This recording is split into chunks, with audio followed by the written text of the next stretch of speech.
The OVA market is responsible for some of the best anime the art form has to offer. It's also responsible for a lot of the more well-known anime to make an early impact on Western audiences. In the days before streaming sites, anime either had to be cut for television or released directly on home video. Companies like ADV and Media Blasters released tons of original video animations directly to VHS, and dumped them in video stores throughout the United States. Their shotgun-like approach to importing anything they could get the license for, coupled with the comparatively shorter length of high-budget OVAs, brought the West some of the great highs and great lows of early anime fandom. Many OVAs being only 2 or 3 episodes made them easy to cobble together and market as movies, and it also made them more attractive to viewers than long-running series which spanned dozens of expensive videotapes. The high amount of sex and violence that came from not having to worry about a broadcast release was another selling point, although it didn't do wonders for anime's reputation in the West at the time. While many OVAs were self-contained stories, plenty more were based on manga, and in some cases, were the only form of adaptation those manga ever received. The dirty little secret of the anime market is that it's all really just a giant advertising campaign to get viewers to buy the manga. And those kinds of OVAs are sort of a pure distillation of that. But it works. And it definitely worked for me in the case of Gunsmith Cats. Gunsmith Cats is a 3-episode OVA released in 1995, 4.5 years after it began serialization as a manga. Despite being based on that manga, the OVA is not a direct adaptation of it. It chooses instead to tell its own story with the characters and setting. The OVA works well as a standalone piece of media. It's well animated, it has exciting action, fun characters, and some beautiful artwork. Despite all this, the series has never really risen above cult status, even with upticks in popularity thanks to recent crowdfunding campaigns.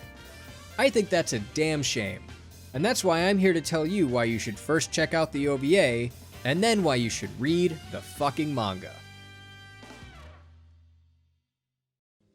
The Gunsmith Cats OVA is 3 episodes that tell the story of just one case that our characters get themselves wrapped up in.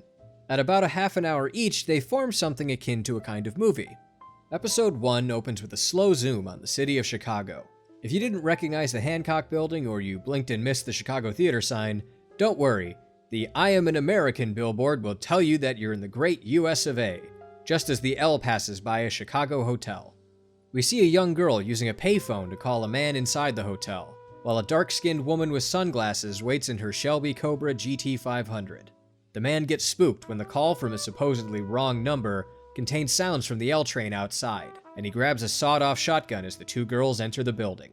Preparing for a frontal assault through the door, the man is surprised by a grenade, gift-wrapped. Somehow, he is not immediately killed, but before he can regain his senses and grab his gun, the woman from the car steps down on his arm and points a pistol in his face. The 2 introduce themselves and we cut to the kick-ass opening.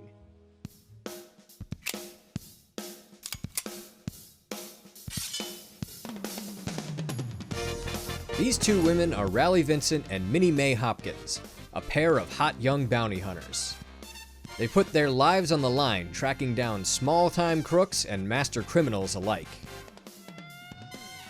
With Raleigh's expert marksmanship and encyclopedic knowledge of guns, coupled with Minnie Mae's explosives expertise and connections to her shady past, the 2 work tirelessly to clean up the streets of Chicago. Whether it's drug dealers, the mafia, or mafia drug dealers, they'll stop at nothing to get their man, or woman, and to get paid.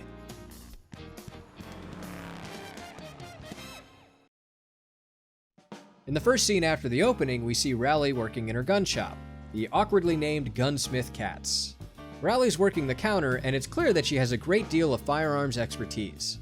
She's not only able to tell that a customer handed her a pistol with a round still in the chamber just by feeling the weight of it, she can also tell that his revolver needs a tune-up just by seeing it across the counter.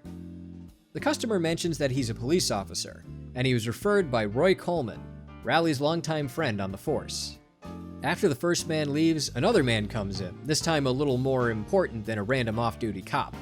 He introduces himself as Bill Collins, Special Agent for the Bureau of Alcohol, Tobacco, and Firearms. Or as Raleigh puts it, the Department of Regulating Everything People Like. He asks Raleigh and Minnie to help him with a sting operation targeting Jonathan Washington, the man they busted in the opening scene. While originally arrested on drug charges, it turns out that he was really running guns, and the ATF wants help locating his stash. When the girls refuse Collins, he pulls out his trump card by pointing out the fact that Rally doesn't have a Class 3 license, which she would need to run her gun store. And May's toys are the kind that you can't really keep with any license at all. Our heroines end up cornered by the threat of blackmail, with their only option being to help Bill, with the incentive that the friendly government agency will make all those little legal oversights disappear in return. The licensing situation is pretty representative of how Rally does things. She's a just person who wants to take down criminals and keep people safe, but she's more about following the spirit of the law rather than following it to the letter. She's like that loose cannon cop who goes against the chief's orders but gets to stay on the force because, damn it, she gets results. Of course, she's not actually a cop, and the closest thing she has to a chief is her friend Roy. As such, she's not afraid of some harmless truth-bending if it's for her own benefit.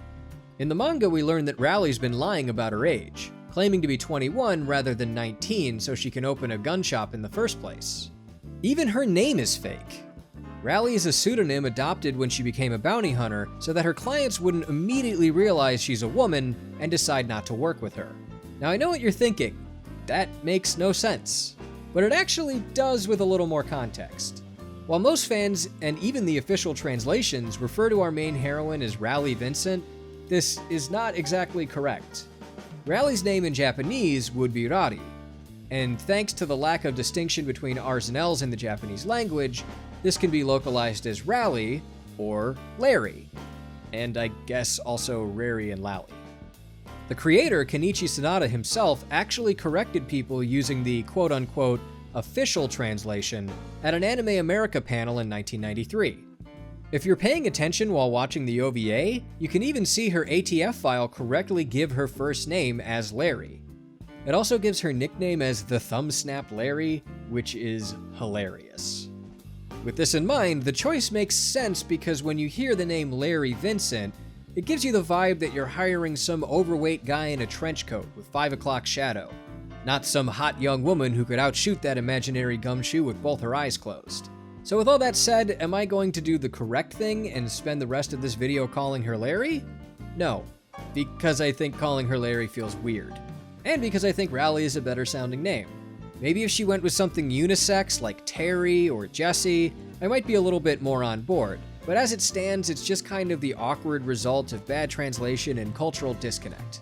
Yes, that's not a good reason for being wrong, but at least I'm wrong on purpose. Our next scene gives us a little more character stuff to work with. We see the pair take off in Rally's kick-ass Shelby Cobra and cut to the inside of Rally's fridge, which instead of food just has a Ruger SP-101 taped to the door and a couple of blocks of C4 inside. Minnie and Rally have a back and forth about all the fast food they eat and about their encounter with Bill. Minnie makes a crack about Rally's love life, or lack thereof, and Rally bites back with a comment about May's predilection for older men. We get a little example of this in the next scene, as we find May in bed dreaming about someone named Ken, and get a quick pan to a picture of her in front of the Hollywood sign, hugging someone that we can only assume is the man of her dreams. We see a group of shady characters break into Rally and May's place in the middle of the night, and find their way into a room that can only really be described as an armory. Rally wakes up to the silent alarm and smiles, realizing she's been gifted with every gun nut's dream. She has been put in a self-defense situation. She gets ready to commit justifiable homicide as she turns out the light. She takes 2 of the men out with no trouble, and the third is taken care of by May's grenades. Finally, we see Bill, who's been staking out the house, apprehend the getaway driver, and the police arrive. Somehow the intruders survive this encounter, and we see them being taken away as Bill manages to get the girls to finally agree to help him with his sting. Thanks to more blackmail. Now we only have one more major character to introduce for the OVA, Becky Farah. Becky is an information broker and frequent on-again, off-again partner of Rally and May. She's got her ear to the ground of the Chicago underworld, and is always up to date on whatever's about to go down. Her info doesn't come free, however. Becky is focused on getting paid. She has to be when she so frequently helps out Rally under the promise of a share of the bounty, only for things to go south.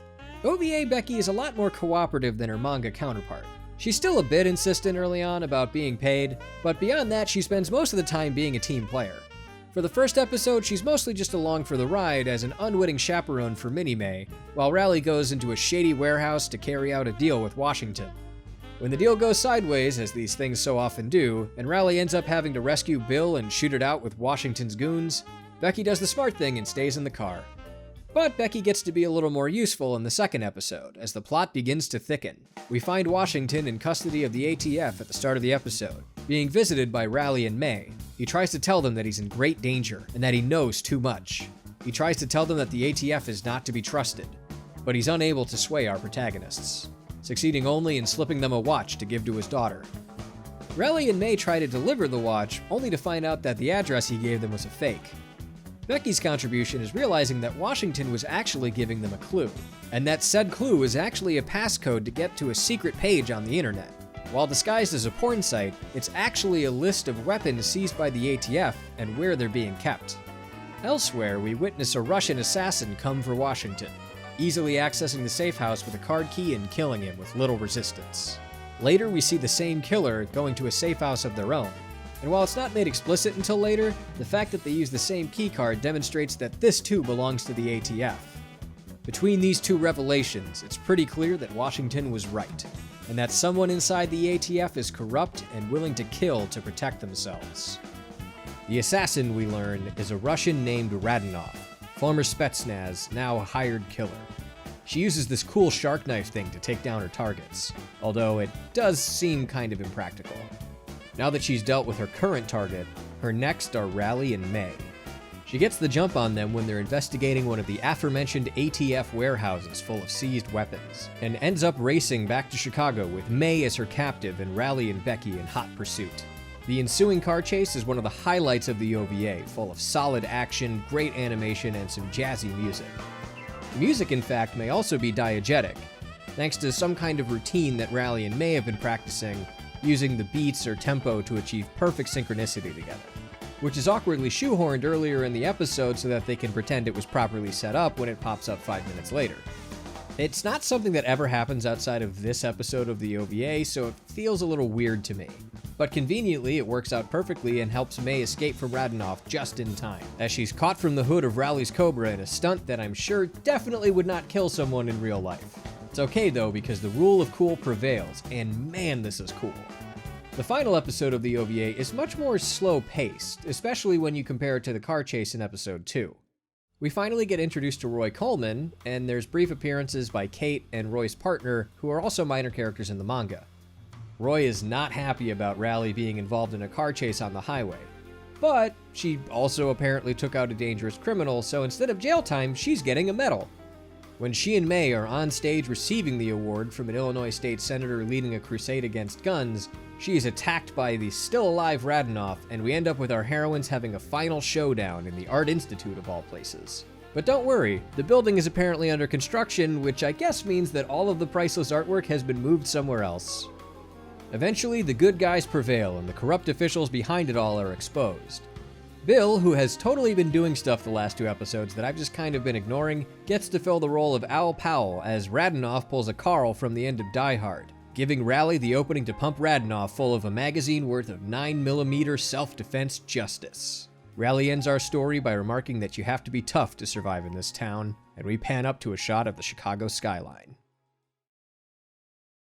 As a standalone product, the Gunsmith Cats OVA is good.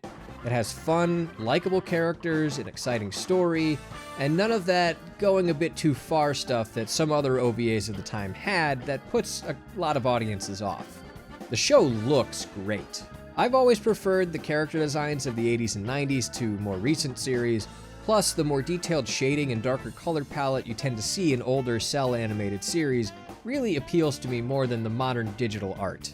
Even for the era it was produced in, the show looks good. The background shots of the city are a highlight for me. Members of the team making the anime took a trip to Chicago and took pictures so they had proper references to draw from. The cars and guns are lovingly recreated. The guns are so accurately drawn that the Internet Firearms Database, which I just found out is a thing, has all of them listed and matched to their real-world counterparts. Of course, the art in the series means very little if it's always stationary. Thankfully, the animation throughout is really top-notch. It elevates the action, especially in the car chase, and makes the whole thing feel a lot more cinematic. Plus, it's always great to see a series before the days of CGI cars. The opening song is great, and to me it's on par with something like Tank or Roses and Guns in the admittedly very narrow category of jazz-inspired anime theme songs. Unfortunately, while the rest of the music is jazzy and on theme, it also doesn't carry as much intensity or weight, and sometimes it can feel a little bit out of place in the action. Adding to the OVA's watchability, the dub is also fairly decent. Amanda Wynn Lee, Kimberly Yates, and Tiffany Grant are all serviceable as our 3 female leads, although their performances are very of the times for early anime dubbing. Brett Weaver has a small role as Washington, but he does good with it, and Ra Mungle does a great job as Bill. No one is especially bad, although Yates' failed attempts to stifle a southern accent makes Minnie sound kinda weird to me. Well, why not let him escape again? And I'm sick of the pizza you always order. You don't sound like the Rally I knew. Definitely not like a girl from Chicago. Absolutely. Did you guys order the nachos or the beers? The beers. The beers. Yeah. It's not a dub on the level of some others to where it becomes my preferred version, but it's definitely not painful, and it won't feel like a punishment for those out there who can't watch subs. And besides, when you really think about it, these characters should be speaking English anyway. I'm not going to pretend that Gunsmith Cats is some absolute kino of the genre, or is a crowning achievement in anime that is required viewing for all fans. It's not shocking or groundbreaking, or especially deep. It's simply a great OVA, and that might be what caused it to remain relatively obscure. But it definitely has the qualities that make it worth a watch, especially in the present day. It's the kind of straightforward action and crime series that you don't really see very often in the anime landscape, when it's dominated by isekai, slice of life, or sci-fi series. It's different because it's a series created by someone who's a fan of Western media, someone who's a fan of Dirty Harry, Miami Vice, and Terminator. These influences are clearly evident. The series is not set in Japan, and it's filled with characters who are not Japanese. It gives Gunsmith Cats a unique flavor that not a lot of other series have, and scratches an itch that few series do. Of course, I can't say I'm completely unbiased in this, because the bias that I do have is also kind of the main reason I picked up Gunsmith Cats in the first place: the setting. Something about me that more attentive viewers may have noticed is that I am a Chicagoan. I was born and raised in the western suburbs. I spent several years living and working in the city proper before my time in Japan, and upon returning, I settled back into the burbs. At one point, I worked a job that had me driving all over the city, from the north side to the south side to the west side, and I definitely feel a really strong connection to the area. So when I found out that there was an anime set in the Windy City, I felt like I pretty much had to watch it. It's a really unusual experience to see places and names you recognize in an anime, at least if you're a foreign fan of the medium. Anime series are usually set in either Japan or some fantasy world, and if you've never lived in Tokyo, the ones set in the real world are not likely to contain landmarks you recognize. Of course, people are still able to get fully invested in characters and stories presented without these familiar traits, but they definitely give you a different feel. Since living in Japan, I feel a little bit of excitement whenever I read or watch something that has a landmark or place that I recognize. It's sort of a, hey, I know that place. I've been there. I know it's not a very big brain take to like something just because it has familiar stuff in it. It's like you're accepting being pandered to. I can't say I'm proud of it. It's like believing a band when they tell you you're the wildest town in the whole damn world. So when you said it in Springfield last year, you didn't mean it? Yeah, sure I did. But only because Springfield really is the wildest town in the whole damn world. Yes, I knew it. I knew it. Springfield! But if you can excuse my shallowness, I can tell you that it's still an exciting feeling. Bands do that shtick because it works. So yeah, I'll admit that some of the reason I like this series is because it tells me that the city I love is cool. But that's not to say that people who aren't from Chicago can't enjoy Gunsmith Cats. It's not as if it relies heavily on the setting for any of its story. After all, it was created by people who only really knew the city thanks to film and television. The setting might enhance it for people that recognize it, but it is definitely a background thing. But hey, if you want to see an anime girl in Chicago sports attire, this series has you covered. Ultimately, Gunsmith Cat's biggest appeal is in its uniqueness. It's a cheesy 80s action movie through the lens of a Japanese man obsessed with guns and the Blues Brothers. Action and crime series set in the real world are already so infrequent today, as isekai continues to dominate literally everything. And an anime like Gunsmith Cats can be a refreshing oasis for those looking for something a bit different. But it's more than just something unique. It's incredibly well made and enjoyable on its own merits, rather than just being a curiosity piece. The passion and effort that went into it oozes from every cell, and its short runtime and connected story makes it something that you can easily come back to again and again. Like I said before, it's a shame that this OVA has remained so obscure and hasn't really permeated the overall anime consciousness as much as other series from its time. But it's never too late for something like that to change. With a recent re-release on Blu-ray thanks to Kickstarter, there's never been a better time to check out Gunsmith Cats, and I highly recommend it.